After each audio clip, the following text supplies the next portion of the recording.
今年4月份呢，百度获得了一个夜间和特殊天气下测试的这么一个资质。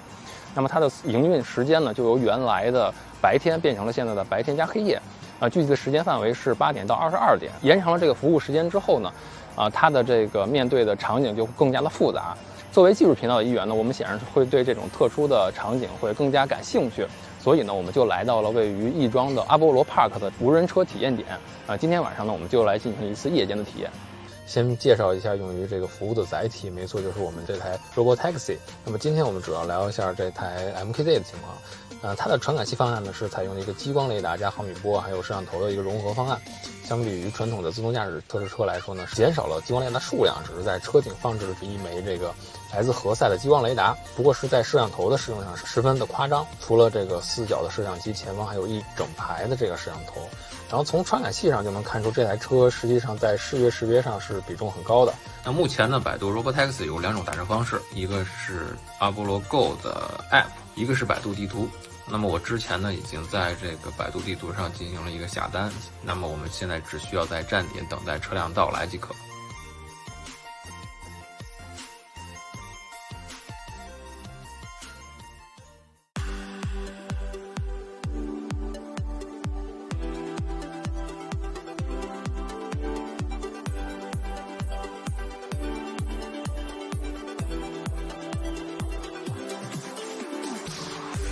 OK， 那我们已经进入了车内，大家可以看到司机师傅已经这个双手离开了方向盘，然后我们进行了一个自动驾驶的这么一个状态。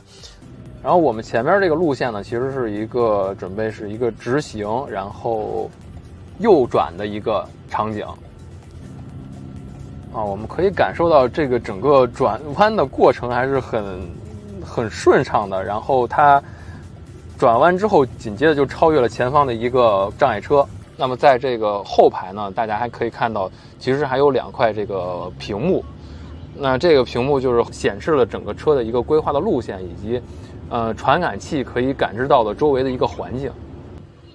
哇，我接管一下。我们现在遇到了一个特殊的情况，就是前面发生了这个事故，然后需要这个进行临时的接管。大家这个也算是这个自动驾驶里面一个 corner case， 我们真是又有这个夜间的，然后还有下雨，还出现了这种事故的情况。那么实际上，如果是在未来的话，真正的自动驾驶场景里出现这个前方有事故的情况，一般会就是通过5G 网络进行一个远程的操控。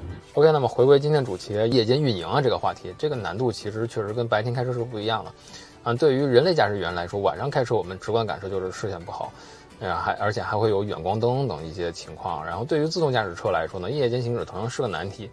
那么与白天行驶最大的差异在于，自动驾驶车在夜间行驶时也会面临很多就是光线不足的情况，还有极限的弱光的场景。摄像头捕捉到的图像也会十分的模糊，然后昏暗的环境复杂的路况都会使车辆的感知、预测、规划、控制都会就是面临一些挑战，加大了这个车辆出行的难度。因此夜间运营更加考验自动驾驶车辆的安全性、可靠性和稳定性。现在我们遇到了一个这个无保护左转的一个场景，然后大家可以看一下现在这个车表现的怎么样。这个情况下是非常考验车的一个思维能力，以及对这个决策自身的一个行驶轨迹。我们可以看到这个人行横道处是有行人通过的，然后我们这个避让了行人之后，再进行了这个快速通过。然后师傅，我们刚才看到这个车停下之后，您这边好像有好多单在接，是吗？对，周边的需求量比较大的现在。但这个是我们就是百度的内部的员工，还是说就是真的乘客呢？都是真实的乘客，周边附近的居民和上下班的通勤族。就吃完饭这些人是真的会打我们这个车，会去地铁或者是回家是吗？对，他们会体验。OK。那么其实我之前呢也跟百度的工程师进行过交流，他们说，目前百度的 Robotaxi 和离着真正的商业化仅仅是这个一步之遥。那百度明知道这个夜间载人示范难度会更大，但是依然进行这个夜间运营。一方面是说这个百度肯定是有这个技术上的自信，第二个就是百度是本身要加快这个商业化的探索，以此来提高技术的成熟度，最快的速度获得一个收益。那还有很重要一点呢，其实就是说我们现在生活中其实对自动驾驶的需求是增加的。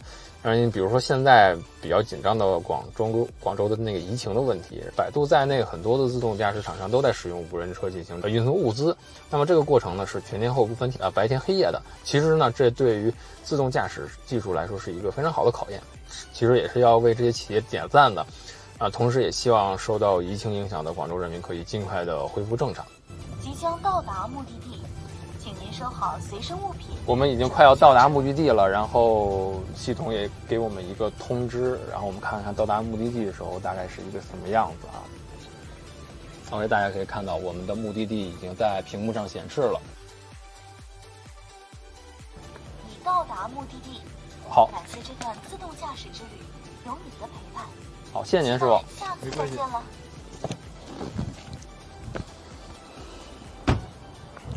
OK 啊，那我们今天的体验呢，到这里就要告一段落了。如果大家有兴趣的话，欢迎大家来到这个北京亦庄的这个百度无人车体验站来进行一个体验。今天的节目到这儿就结束了，我们下期再见。